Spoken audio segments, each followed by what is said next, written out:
Salam değerli izleyiciler. Ətrafınızda elə insanlar varmı ki, hamı ilə yaxşıdır, heç kimlə konfliktə girmirlər. Hər kəsin üzündə gülürlər. İlk baxışda bu mükəmməl xarakter kimi görünür. Amma Aristoteldən gələn məşhur bir söz var. Hər kəsin dostu olan əslində heç kimin dostu deyil. Bəs bu mükəmməlliyin arxasında hansı psixoloji boşluq dayanır? Psixoloji olaraq hər kəsə dost olmağa çalışmaq, xoş gəlmək istəyi sindromudur.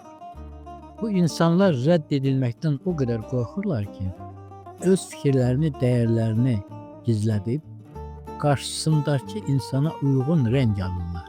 Bu bir növ Oqallamun effektidir.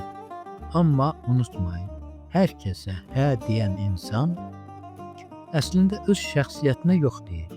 Öz mövqeyi olmayan birinə isə heç kim dərindən güvənməz. Məsələnin ikinci tərəfi daha sərtdir. Heç kimin dostu deyil. Niyə? Çünki əsl dostluq sədaqət, ortaq dəyərlər və lazım gəldikdə tərəf tutmağı tələb edir.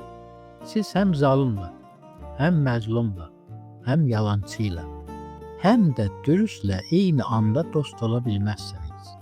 Əgər hər kəslə eyni məsafədəsinizsə, deməli, heç kimlə dərin bağınız yoxdur. Sizin münasibətiniz okean qədər geniş olsa da, dərinliyi bir gölməçə qədərdir. Bu cür yaşamaq insanı daxilən tükədir və nəticədə tənhalığa aparır. Hamının dostu olan şəxs çətinə düşəndən yanında heç kimi tapmır. Çünki o heç kimlə həqiqi, səmimi və fədakar bir bağ qurmayır. Bu sadəcə hər kəsə xoş görünən bir vitrin olur. Əziz izləyicilər, sevilməkdən qorxmayın. Öz prinsipiniz olsun.